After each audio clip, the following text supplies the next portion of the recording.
Digital marketing 500 process. How to improve CTR in email marketing. First me email subject అనేది interesting ఉండాలి. Subject interesting ఉంటేనే జనాలు చూస్తారు. Subject నార్మల్గా పెడితే వాళ్ళు చూడు. నెంబర్ 1.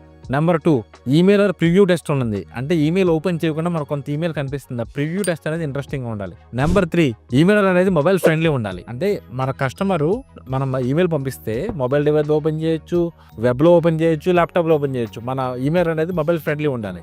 ఈమెయిల్ కంటెంట్ అనేది ఎంగేజింగ్ ఉండాలి. అంటే కంటెంట్ కొంచెం ఇంట్రెస్టింగ్ ఉండాలి. మీరు చూడండి, ఫ్లిప్కార్ట్ కానీ అమెజాన్ కానీ చాలా ఇంట్రెస్టింగ్ ఈమెయిల్స్ పంపిస్తూ ఉంటారు. Next AB testing. అంటే మన కస్టమర్స్ కొంతమందికి కొన్ని రకాల ఈమెయిల్స్ పంపించి ఏ ఈమెయిల్ అయితే మనకి బాగా రెస్పాన్స్ ఉంది దాన్ని బట్టి ఆ ఈమెయిల్ మనం బాగా వాడుకోవాలి. Next personalisation. మరి ఈమెయిల్ పంపిస్తున్నారు కదా, ఈమెయిల్లో customer name, first name, last name వాడి ఈమెయిల్స్ పంపించాలి. నెక్స్ట్ ఇమేజెస్, మన ఈమెయిలర్లో రిలవెంట్ ఇమేజెస్ అనేవి ప్రాపర్గా ఉండాలి. Next CPS, call to actions. మన buy now, act now, respond now అనేది మనం ఇమీడియట్గా ఉంటే కనుక సిటిఎస్, కాల్ టు యాక్షన్స్ అని మనం ప్రాపర్గా ప్లేస్ చేయాలి.